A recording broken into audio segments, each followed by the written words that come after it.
విశాలమైన ఈ దేశ భూభాగాన్ని, ఈ దేశ సార్వభౌమాధికారాన్ని అనుక్షణం కళ్లల్లో ఒత్తులు వేసుకుని కాపాడుతున్నది భారత సైనిక దళం.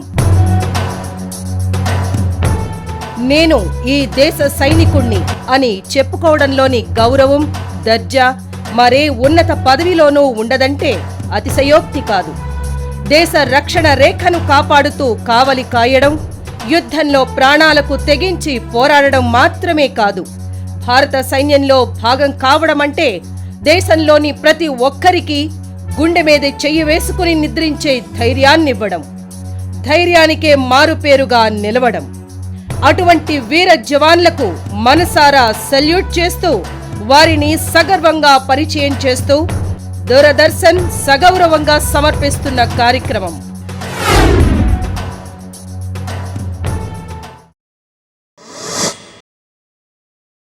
దేశ సేవకు నిలువెత్తు రూపాలు మన సైనికులు. దేశ రక్షణలో సైనికుల పాత్ర ఎంతో గొప్పది. అందుకే మనమంతా మన భారతదేశంతో సమానంగా సైనికులను గౌరవిస్తాం. సమాజంలో గౌరవాన్ని పెంపొందించే దిశగా తన సుదీర్ఘ ప్రస్థానంలో ఎన్నో ఆటుపోట్లను ఎదుర్కొని దేశభక్తికి పునాదిగా నిలిచిన లెఫ్టినెంట్ జనరల్ ఆళ్ల రామకృష్ణారెడ్డి గారు ప్రస్తుతం మనతో ఉన్నారు. మరి సైనికుని స్థాయి నుంచి లెఫ్టినెంట్ జనరల్గా ఎదిగిన వారి ప్రస్థానం గురించి, అలాగే భారతదేశానికి వారు చేసిన సేవల గురించి వారి మాటల్లోనే తెలుసుకుందాం రండి. హలో సార్, నమస్తే. ఎలా ఉన్నారు? First class.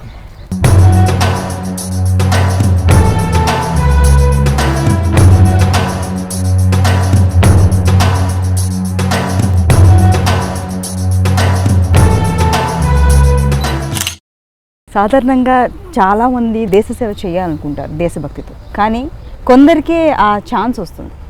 మీరు ఎప్పుడు దేశ సేవలోనే ఉన్నారు, మిమ్మల్ని మాత్రం ఆ ఛాన్స్ వరించింది. మరి దేశ సేవ చేయాలని మీకు ఎందుకు అనిపించింది? ఆర్మీలోకే వెళ్ళాలని ఎందుకు అనుకున్నారు? ఎవరైనా సరే చిన్నప్పుడు ఆర్మీలోకి వెళ్ళాలని, ఇంజనీర్ కావాలని, డాక్టర్ కానీ అట్లాంటిది ఏమి ఉండదండి. నిజంగా అయితే కొద్దిగా చిన్నగా పెద్ద అయిన తర్వాత ఆ డిసిప్లిన్లోకి చేరిన తర్వాత ఇంకా ఎక్కువ అది. నా ప్రోత్సాహం ఎక్కడి నుంచి వచ్చిందంటే, నేను ఎన్సీసీలో జాయిన్ అయ్యాను. ఎన్సీసీలో జాయిన్ అయ్యి యూనిఫామ్ వేసుకున్నప్పటి నుంచి ఏదో రకమైన ఈ మన మామూలుగా ఇక్కడ ఉండే ప్రాంతాల కన్నా ఒక మిలిటరీ యూనిఫామ్ యాక్టివిటీస్లో పనిచేస్తే మనకేమైనా తృప్తి ఎక్కువ వస్తాయేమో అనే ఒక ప్రేరణ వచ్చింది. ఆ ప్రేరణ అలానే ఉండిపోయింది. ఎందుకంటే చదువు కూడా ఒక రకమైన కాంపిటీషన్. ఎందుకంటే ఒకవేళ మనం అనుకున్న ప్రేరణతోటి మిలిటరీలో జాయిన్ అయిపోతాం, ఎందుకంటే మిలిటరీ సెలక్షన్ కూడా చాలా స్ట్రిక్ట్ సెలక్షన్. జాయిన్ కాలేకపోతాం అనుకోండి, అటు కాకుండా ఇటు కాకుండా అవుద్ది. అందుకని లైఫ్ని ఒకరు బ్యాలెన్స్ చేసుకోవడం కోసం అలా చేస్తూ ఉంటే నాకు ఆపర్చునిటీ వచ్చింది ఎన్సీసీ నుంచి. Then I got fortunately selected. ఆ సెలక్షన్ సిస్టంలో కూడా ఏమైందంటే, నేను ఒక రూరల్ బ్యాక్గ్రౌండ్ ఇచ్చిన మామూలు గ్రామం నుంచి వచ్చినాడు. సో మామూలు విలేజ్ నుంచి వచ్చినప్పుడు ఈ సెలక్షన్ అయ్యేటప్పటికి నాకే అనిపించింది, ఏదో నేను ఉండాలి కదా మనలో, లేకపోతే ఎలా నేను ఇంతమంది బాంబే నుంచి వచ్చిన కాంపిటీషన్ ఒక 40 పీపుల్ ఒక ఇంటర్వ్యూలో జరుగుతూ ఉంటే వాళ్ళ ఇంగ్లీష్ మాట్లాడటం కానీ, వాళ్ళు మాట్లాడే విధి విధానం కానీ, సబ్జెక్ట్ ట్యాక్లింగ్ కానీ నాకన్నా ఎంతో బాగుంది. నాకే అనిపించింది, ఊరికే తమాషకు వచ్చినట్టుగా అనిపించింది. కానీ at the end of it అయిపోయిన తర్వాత ఆ 40 మందిలో 3 సెలెక్ట్ అయ్యారు. నేను ఒకడిని, గుడివాడ నుంచి ఇంకొకతను తెలుగు అతనే, తర్వాత ఒకతను ఫ్రమ్ బాంబే. సో అందువల్ల ఏంటంటే నాకు అనిపించింది అప్పుడు, there must be some reason why got selected, others got rejected. తర్వాత మెడికల్ జరిగింది. మెడికల్లో ఈజీగా అయిపోయింది, ఎందుకంటే background is such that medical physical fitness was a normal thing. So దేశభక్తి అనేది రోజుకి పెరిగిపోతా వచ్చింది, కానీ అది తరగలేదు, వచ్చింది. అంటే ఎన్సీసీ యూనిఫామ్ మీకు ప్రేరణ ఇచ్చింది, అది కాస్త మిలిటరీ యూనిఫామ్ వేసుకునేలా చేసింది. 40 years వేసుకున్నాను. అంటే దేశ సేవలో ఎప్పుడు నిమగ్నమైపోయి మీరు ఉన్నారు. కరెక్ట్. జనరల్గా అందరికీ అమ్మ నాన్న ఒక కుటుంబం ఉంటుంది, కానీ మీకు భారతమాతే అమ్మ. అది భారతమాత అందరికీ అమ్మే. ముఖ్యంగా భారతమాత సంతతిగా మిమ్మల్ని అనుకుంటారు. కాబట్టి అమ్మ అన్న పదం అన్నప్పుడు కానీ విన్నప్పుడు కానీ మీకేమనిపిస్తుంది? భారతమాత, వందే మాతరం ఇట్లాంటివన్నీ మనకి న్యాచురల్గా వస్తాయండి. అవి భారతమాతకి జై అంటాం అనేది మాకు లాస్ట్లో ఎప్పుడైనా సరే జై హింద్, భారతమాతకి జై అని అంటాం అనేది ఒక న్యాచురల్గా వచ్చే ఒక మన ఉచ్ఛ్వాస నిశ్వాసాలు ఎట్లా ఉంటాయో అదే రకంగా వస్తుంది అనమాట. అందువల్ల దానికి వేరే ప్రయత్నం చేయక్కర్లేదు. సో భారత మాతకి చేయటం, మాతృదేశానికి సేవ, దాని ప్రేరణ అనేది మన బ్లడ్లోనే ఉండిపోయింది. ఇది చాలా అద్భుతంగా చెప్పారు. ఉచ్ఛ్వాస నిశ్వాసలు అని చెప్పారు, చాలా అద్భుతంగా చెప్పారు. ఇంతవరకు నేను ఎప్పుడు వినలేదు ఇలాగా. అంటే అంతగా జీర్ణించేసుకుని అంతగా మీలో ఎవరికైనా సరే మిలిటరీలో వాళ్ళు ఎవరిని అడగండి, వాళ్ళు జీర్ణించిపోతుంది. ఇకపోతే ఇది దానికి రోజు రోజుకి పెరుగుద్దే కానీ తరగదు. కారణం ఎందుకంటే నేను 62లో జాయిన్ అయ్యండి. 60లో జాయిన్ అయ్యి ట్రైనింగ్కి, 62లో నాకు కమిషన్ అయింది. 62లో జాయిన్ అప్పుడు వితిన్ 6 monthsలోనే మాకు చైనా వార్ వచ్చేసింది. 62 వార్. 62 వార్కి మన దేశం గాంధీ గారి కింద ఇండిపెండెన్స్ వచ్చింది నాన్ వైలెన్స్ కింద. నాన్ వైలెన్స్ కింద వచ్చినప్పుడు ఈ మన వైలెన్స్ అనేది జవహర్లాల్ నెహ్రూ కానీ వాళ్ళ మిగతా architects, Vallabhbhai Patel also violence ఉంటుంది అని చెప్పి అనుకోకుండానే మన ఆర్మ్డ్ ఫోర్సెస్కి అంత ప్రయారిటీ ఇవ్వలేదు. అవి అట్టానే ఉండిపోయినాయి. ఒక ఆర్డినరీ మీకు -4 degrees టెంపరేచర్నా కూడా మీకు ఒక బ్లాంకెట్ ఉండటం ఇబ్బంది అయిపోయింది. మామూలు ఆర్డినరీ షూస్ వేసుకొని పోవటం ఇబ్బంది అయిపోయింది. సో ఇలాంటి పరిస్థితుల్లో ఆ యుద్ధం చేయాలంటే ఎవరికైనా అది కాదు. ఎందుకంటే ప్రకృతిని మనం ఫైట్ చేయలేం.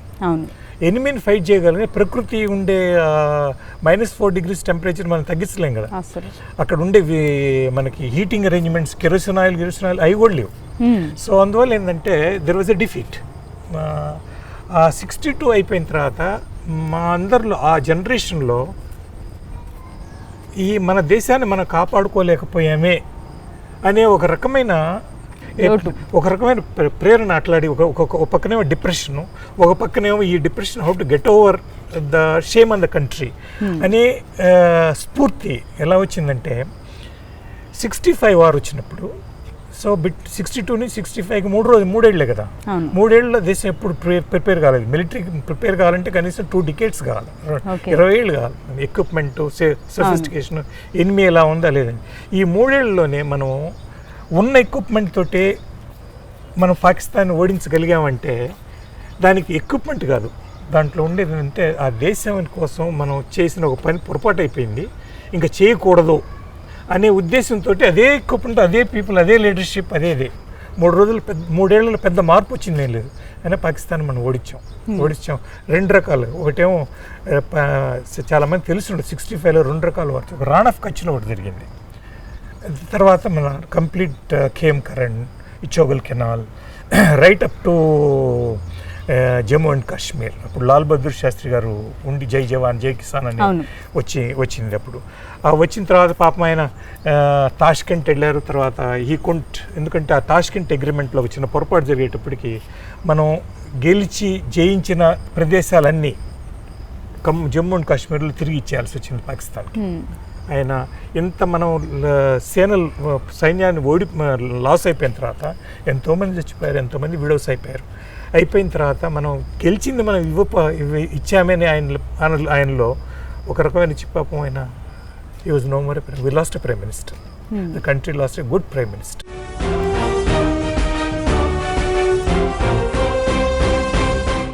అలాగే మీ ప్రస్థానంలో మీరు ఇలాంటివి ఎన్నో చూశారు కదా. అంటే మనకి ఒక టెక్నికల్గా కానీ అంటే ఆయుధాలు కానీ ఏవి సిద్ధంగా లేకపోయినా మీరు చెప్పినట్టు అంటే 20 ఏళ్ళు పడుతుంది మనం అన్ని సిద్ధంగా ఉండి తిప్పి కొట్టాలంటే ఒక సైన్యాన్ని అని, అయినా మనం గెలిచాం.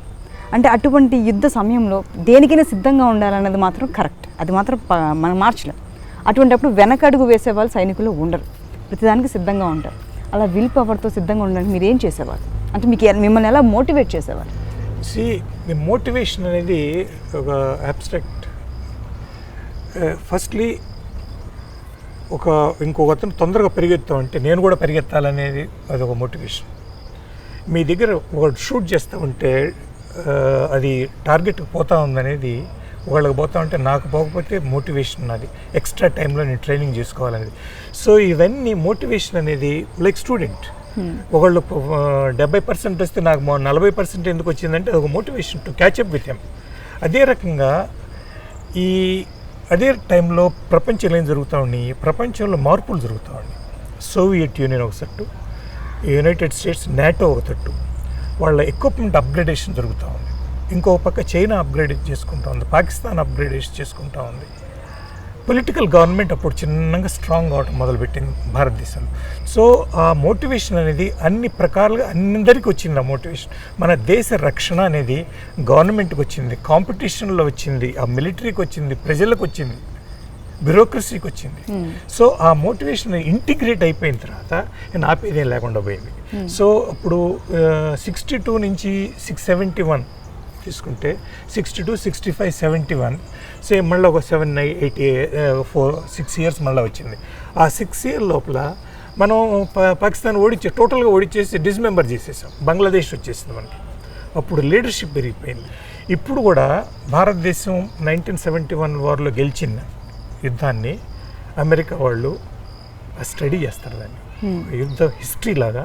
How Indian army achieved this, Indian armed forces achieved, how the nation achieved it. So అన్ని అంగాలు కనుక తీసుకుంటే that's finest example of the modern war, finest. అలాగే మీ శిక్షణ కాలంలో మీకు శిక్షణ ఏ విధంగా ఉండేది? అంటే ఎంతమంది ఉండేవాళ్ళు, అసలు శిక్షణలో ఏమేమి చెప్పేవాళ్ళు, దేని గురించి? ఆఖరికి మీ ఓత్ వచ్చేసి దేశాన్ని రక్షించడమే, దేశం కోసం ఎదురు తిరగడమే, సైన్యాన్ని మట్టు కర్పించడమే. అయితే అటువంటి శిక్షణ అంటే ఏ విధంగా ఉండేది? Army training is very tough and very tough training. Tough అంటే మామూలుగా 18 hours you are almost on parade. మీరు అన్నం తింటున్నా కూడా అది కూడా ట్రైనింగ్. అంటే 18 గంటలు పెరేడ్ కానీ ఇప్పుడు మీరు భోజనం తింటూ ఉంటారు, భోజనం తినటం కూడా ఒక రకమైన ట్రైనింగ్ అనమాట.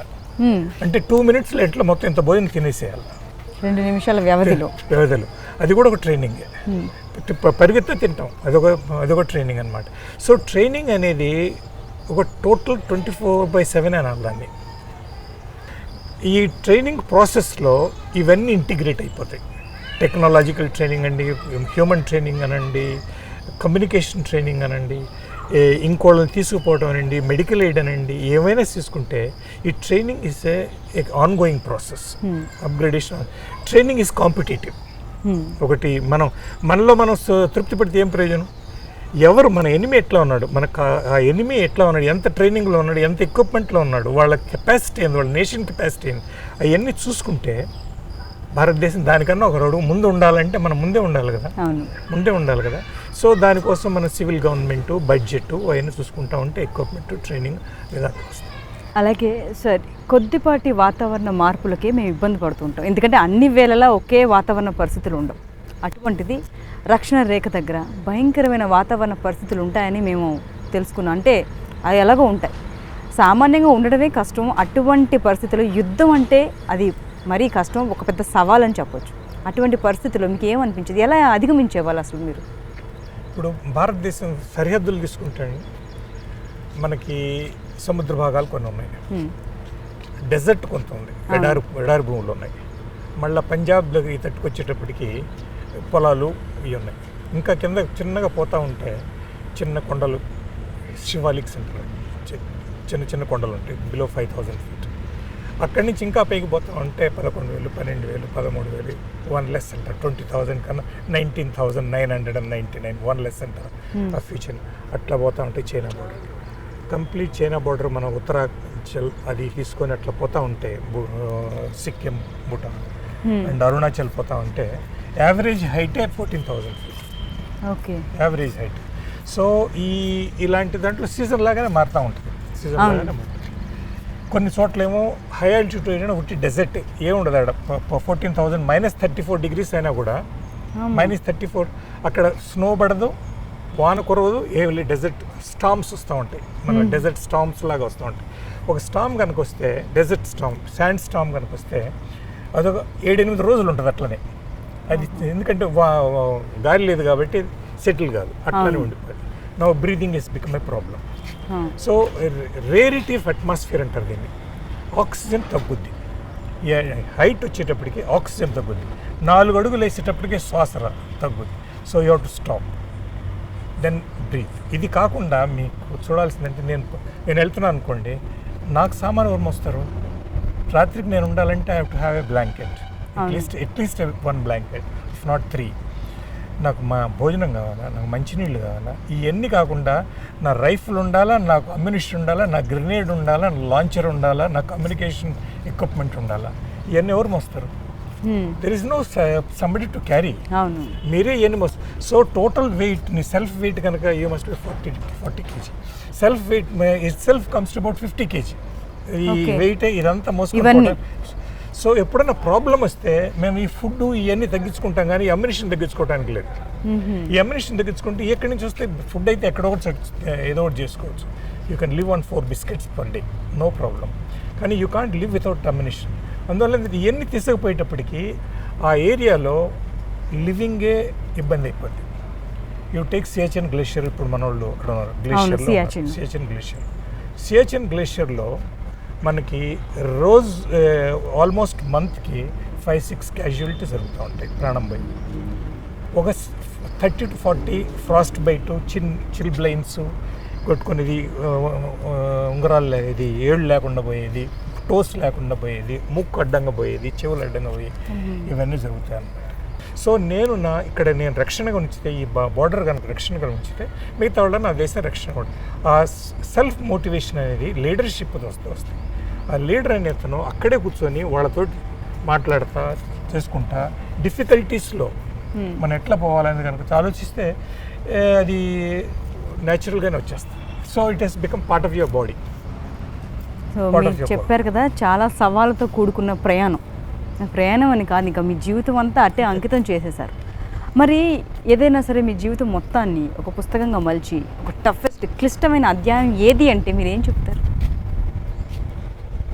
క్లిష్టమైన అధ్యాయం అంటే 62 వార్ అని. 62 వారు. 62. అదే మీరు మొట్టమొదట చూసిన వారు? అదే మొదట చూసిన వారు. చాలా ఉన్న అన్ని అట్లాంటివే, కానీ 62 వారు ఎందుకంటే మనం ఏం చేయలేకపోయామి అనే బాధ, మనం క్యాప్చర్ అయిపోయామనే బాధ, ఎస్కేప్ కావాలని, ఎట్లా ఎస్కేప్ అవ్వాలని. నేను లీడర్ని అయితే నా దగ్గర ఉండే 50 మంది నేను ఎట్లా వెనక్కి తీసుకోపోవాలనేది బాధ. సో ఆ క్లిష్టమైన పరిస్థితుల్లో మేము అటు నుంచి వచ్చిన వాళ్ళం. 71 వార్లో ఇనీషియల్ బ్రేక్ వాజ్ డిఫికల్ట్. ఒకసారి బ్రేక్ అయిపోయిన తర్వాత అది ran away. So it was easy. కొన్ని చోట్ల సంతోషం కూడా ఉందండి. అన్ని డిఫికల్టీస్ లైఫ్, అన్ని డిఫికల్టీస్ ఉంటే you won't go beyond 5 years. So అందువల్ల ఏంటంటే సక్సెస్ వచ్చినప్పుడు హ్యాపీనెస్ ఉంటుంది.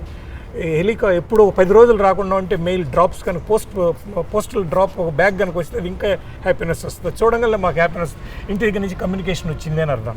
మీరు ఇంటి గురించి చెప్తున్నారు కదా, ఎప్పుడైనా సరే మీరు ఒంటరిగా ఓ సాయంత్రం బ్యారాక్లో గడుపుతున్నప్పుడు మీ కుటుంబం గుర్తొచ్చి, మీ వాళ్ళు గుర్తొచ్చి, ఈ సమయంలో నేను అక్కడ ఉంటే బాగుండేది కదా, ఈ ప్రస్తుతానికి నేను మిస్ అయ్యాను అని బాధపడిన సంఘటనలు ఏమైనా ఉన్నాయి? చాలా ఉన్నాయి.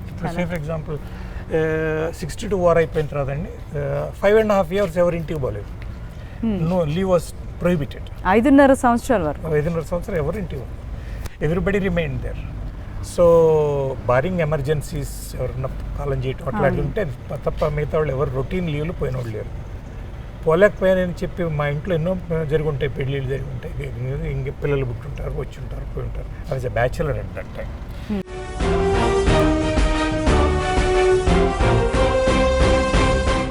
అలాగే సార్, మీరు మీ ప్రస్థానంలో ఎన్నో ఆటుపోట్లను చూశారు. అంటే యుద్ధం ఏంటి, ఇప్పటివరకు మీరు చెప్పినవన్నీ చూస్తే చాలా పెద్ద సవాల్తో కూడుకున్న విషయం. యుద్ధంలో అడుగు పెట్టడం అంటేనే పెద్ద సవాల్. అటువంటిది మీ పిల్లలు మిమ్మల్ని చూసి ఇన్స్పిరేషన్ పొంది నేను కూడా వెళ్తాను నాన్న ఆర్మీలో కానీ అంటే మీరు ప్రోత్సహిస్తారా? Life is beautiful.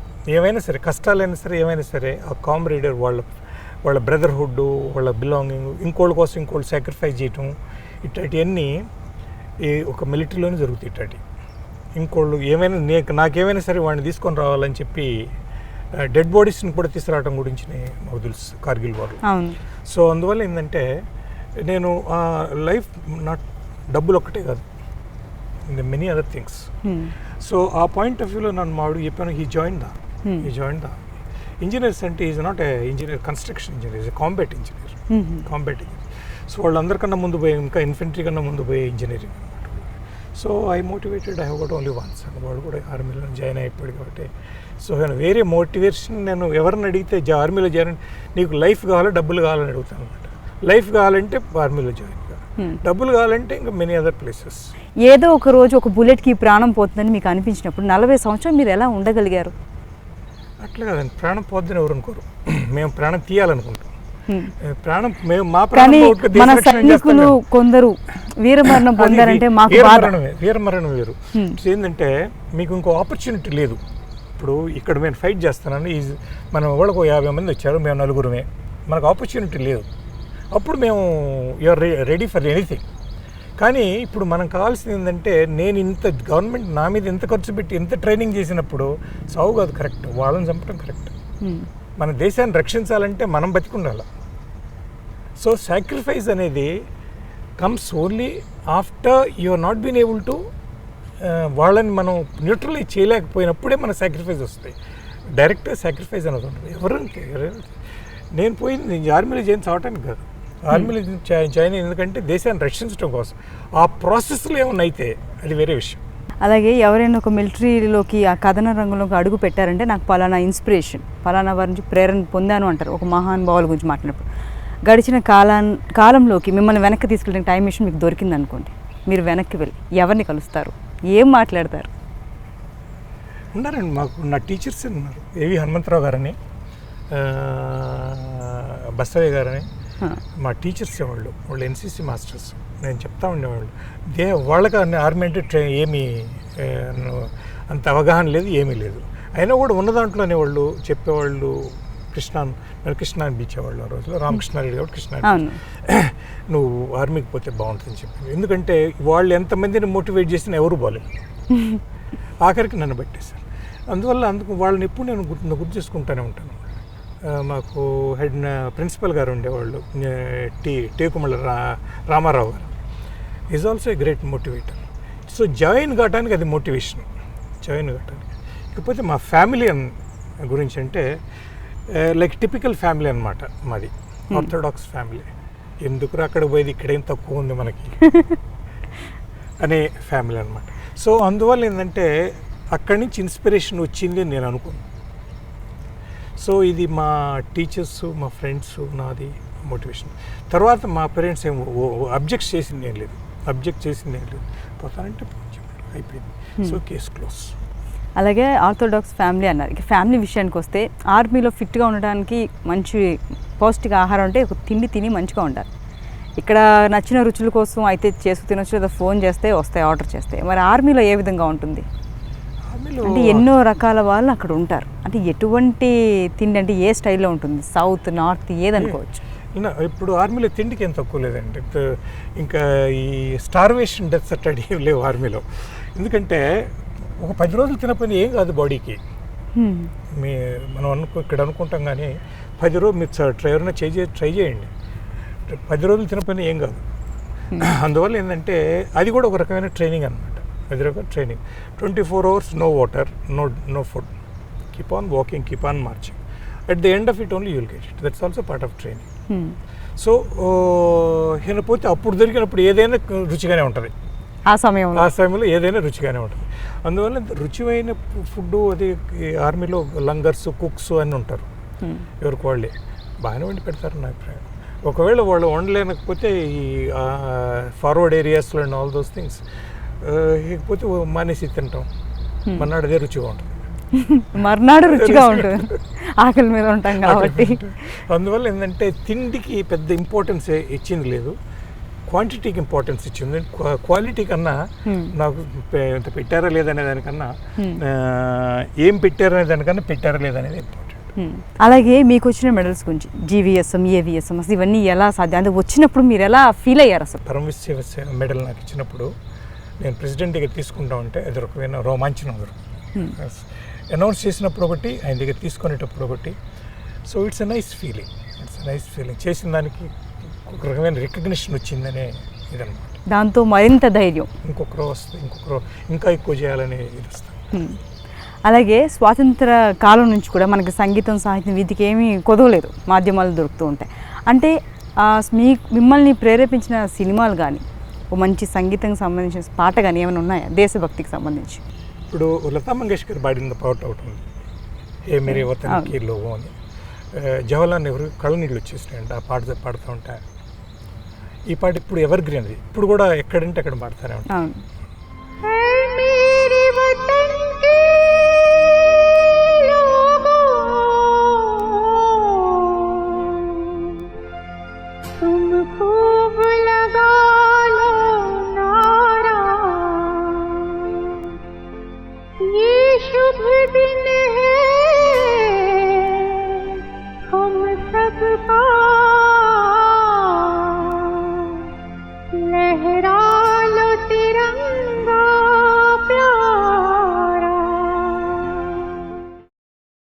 So Lata Mangeshkar గారు అంటే అది అందరి మనసుకు హత్తుకునే పాట అది. సో అది కూడా మీకు ఒక రకమైన ప్రేరణ కల్పించే పాట అని చెప్తారు. చాలా మంచి పాట. అలాగే నేటి యువతకి మీరిచ్చే సందేశం ఏమిటి? నేను చెప్పేది ఎప్పుడైనా సరే ఒకటేనండి, ఇప్పుడు ఇది armed forces is a very good opportunity, మీరు దాన్ని వదులుకోబాకండి. ఇప్పుడు ఎంతోమంది 5 years ట్రైనింగ్ చేసి బయటకు వచ్చిన తర్వాత కలెక్టర్లు అయ్యారు, ఐఏఎస్ అయ్యారు, ఐపీఎస్ అయ్యారు, ఐఎఫ్ఎస్లోకి పోయారు, ఆర్బీఐ పోయారు, రిజర్వ్ బ్యాంక్ ఆఫ్ ఇండియా పోయారు, బ్యాంకింగ్ సెక్టర్కి పోయారు. ఎవరిని అడిగినా వాళ్ళు 30 years అయిపోయిన తర్వాత కూడా వాళ్ళని అడిగితే మీరు ఎక్కడికి ముందుకు పోగలరు అంటే ఆర్మీలో ఇచ్చిన 5 years ట్రైనింగ్ అని అంటారు. ఆర్మీలో ఉన్న నేను 5 yearsలో ఆ ఫౌండేషను, ఆ హ్యాపీనెస్ తోటి ఇంకా ఏదో ముందుకు పోవాలనే ఆ సంతోషంతో నేను ముందుకు పోయి ఉంటాను. Thank you so much sir. మీ విలువైన సమయాన్ని మాతో కేటాయించి ఎన్నో అమూల్యమైన విషయాల్ని ముఖ్యంగా మీ ప్రస్థానం గురించి చెప్పారు. Thank you so much. Thank you. మీతో ఒక సెల్ఫీ.